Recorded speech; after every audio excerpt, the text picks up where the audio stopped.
Alright, just another installment here on making stock and soup from those parts there. So as you saw earlier, this is our lamb bone and just the trimmings that we took off of it. It's literally just that and some salt and water. I did take the time when I first put it on to just take a few bay leaves and throw them in there as a little basic seasoning for now. This is where we're going to actually be making our soup, so eventually the water, the liquid will come out of there, come into here. So this is where everything's really going to happen. What's in that? Just put a little bit of olive oil in it, so that's why you've got that little bit of a sheen down there at the bottom. I've already started cleaning an onion. I'll show you how to do this. It's kind of it's not the cleaning part, it's the cutting part that becomes the most important. But you just take this small piece off the back where it was growing in the dirt and the soil. Then you take your knife and you just take the top little layer off. And then you just want to kind of go around and get that the paper skin and some of the meat skin off of there.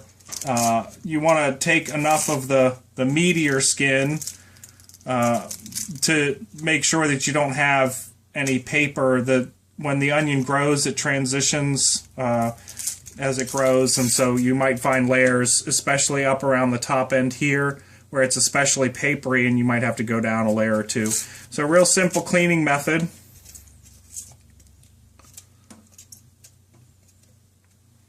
Nice and easy. And then here's where the important part comes in, and this is a trick a lot of people don't know when it comes to onions. To cut an onion to use in something like this, if you want to dice it up, first thing you want to do, go right down the middle. And then you want to use this as a natural hinge. So you put your onion back together. Oop, got a little bit of skin on here. Here, let me give it a quick rinse. What about all this stuff that's in the sink? Yeah, we do not want onion skins to go down the sink, whether you have a garbage disposal or not. You certainly don't want it in a septic system. So you definitely don't want your skin. So I just put the plug here, and this just makes for easy cleanup. Then you can kind of reach in here and take it and throw it all away. Makes it nice and easy for you. Now here's our trick for cutting the onion, where I left off. So we've cut it in half using this. And then what we want to do is just take our knife and go straight to the table, starting at the stem and down. And this way it'll hold all your pieces together. You just go around, make a few cuts. If you want to do it real finely diced, obviously, you keep your cuts close together. Not so important on something like a soup because it's all going to get so soft anyway. You can open up the knife a little bit. You can even go back because it's still connected. Makes it easier to handle that way. Then you just lay it down.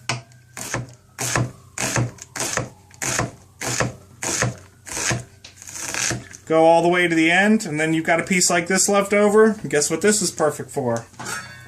Right into the soup pot, into the stock pot, excuse me. Do it again. Nice and easy, everything stays together for you. Watch those fingers, keep your fingers in nice and tight.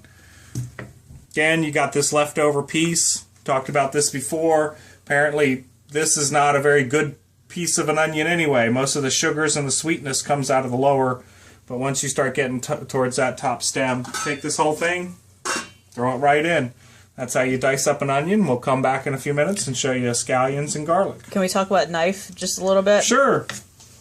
So this knife is, as you said in the knife video, kind of your preference for everything. Right. I would never use that knife for this just because my preference is the paring knife. So it's what's most comfortable in your hand and what you can use the most safely.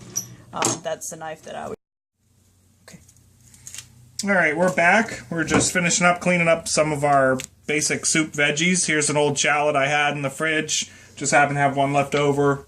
Already put some onions in. When we're sauteing these veggies as part of a soup, you want to keep the temperature relatively low. This is what they commonly call sweating. You keep onions at a low temperature, let them saute, stir them around. You can cover them. That helps with the watery eyes and the stinging. If you cover them for the first 5 minutes or so, that keeps a lot of that down. I tend to be a crier. I'm a very sensitive guy. So the onions do get to me. Same idea with our shallot. A lot of times shallots will come together like this, by the way, and sometimes the paper skins will be grown in between, so you do have to do a little bit of work with them, and they're kind of small and hard to handle. But same idea. Here's the top, the stem, like we used with the onion. But here, because it's much smaller, we'll just cut these into little rings. Again, mindful of your finger. Knife always down to the cutting board, not vice versa. Sometimes they'll want to play tricks on you. Safety first. Take this little leftover stem, which isn't good for much anyway. And then we'll just kind of give these a little chop. And then we'll add these little tops. We'll just throw into our stock pot. But then our nice fleshy shallots we'll throw right into here. Give that a little stir. Let's see, we've got a spoon somewhere around here. There it is. We've got cast iron pot we showed you before with the enamel covering. We're going to use a wood spoon just so we don't scratch up our surface. It's a good hard surface, but you can see in small little places you do chip the enamel right off and expose. So trying to keep that down to a minimum. In fact, I'm going to put this over here where it might be a little safer. Give this a little stir, nice low temperature, just going to sweat it out. This gives it a few minutes. If you see any browning in the pan, that's when you know your heat is too high, actually. So keep your heat down low. As I said, we'll cover that. I always like to add garlic last, before I put the other ingredients in to mix, and only saute this for a minute or two. That's where I think I find the most flavor. We'll come back and show you a little bit about cleaning your garlic and getting that put in your stock too in a few minutes. Alright, quick tip on getting a bulb of garlic clean. We'll take a mason jar, and we use them for everything around here. Lid, put it on, give it a good shake. Oh, this one's not coming. There we go. You'll see it starts to break up, and the paper skins will come right off of it.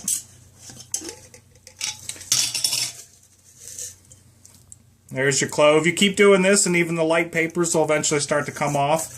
We're not going to do this whole thing because we're not going to use it all. So I'm going to try to keep as much of it in the paper skin as I can for right now, but it gives you an idea. This is what we have in our jar when we're done. You've got some garlic pretty much cleaned up for you for the most part and ready to go. Notice how some pieces are pretty much completely clean. You got a big wad of paper. You got to kind of sort through it, but nice and easy way to clean up your garlic for cooking and slicing. We'll show you how to do that in just a sec. Alright, we've got them washed. The paper skins are off. Same idea with the onions. I always go through and take these little tops off. I save them for the stock. I know that sounds kind of silly. And then leave yourself a clean clove. Occasionally you'll have little spots and things like that. They're relatively easy to clean up. You just cut down just low enough to get underneath of them. Break them up. They don't affect the taste. I have found different things do. Certain vegetables, or you'll see spots and it ends up affecting the whole taste, but that's kind of very rare. So just going to take these tops off. And I'll show you a quick tip on how I cut them. Obviously a lot of people can use garlic crushers. I kind of like to cut them myself. I like the idea of giving them a little affection. Do rough chop style, where you just kind of go through and take them like this and then turn it a little bit, come back through again. That's obviously your easiest method. You just keep doing this until you get them down small enough and continue until you're finished with your pile.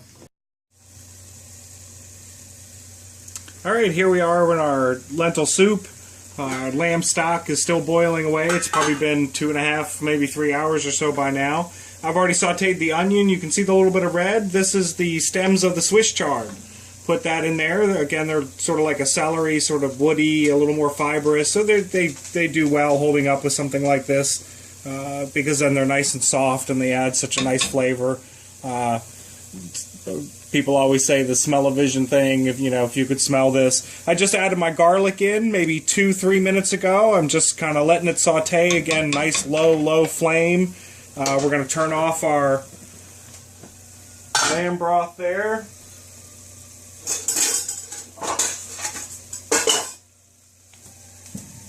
just going to take out your standard everyday colander. Just going to set it right here on the pan.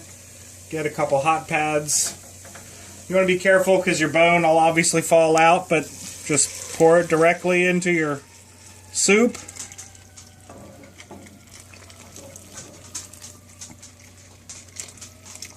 Just let everything fall. Yeah, sorry, steaming up the lens here. In the immortal words of Bugs Bunny, stop steaming up my glasses. And there you have a nice clean base for any kind of soup or stew.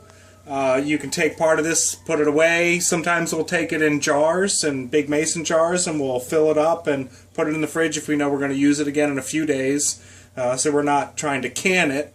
We're just trying to get it in something, get it sealed up nice and strong. Soon in a little bit we'll show you how to clean some lentils to prepare, or clean your beans to prepare to be used in your soup. And we'll see you in a few. Just a note, a side note about putting things in mason jars. You definitely want to use a jar that has the name Mason or Carr on the jar itself.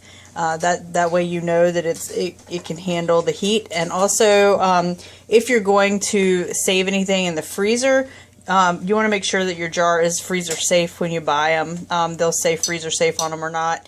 David's going to show you here. So this is a ball jar. It says ball. It says Mason on it. It's, you know, it's got a lot of design on it, and that's what you're looking for. This one does not. We know where it came from, but we don't know how old it is. It's got some markings on it, but none of them is a brand name, and so this could be just a tomato jar from, you know, somebody's spaghetti sauce from 10 years ago. I don't know that it's safe to use and heat. It'll store stock just fine in the refrigerator, but I would not put that in the freezer, and I would not can in it. That's just a side note for, you know, food safety and jar safety.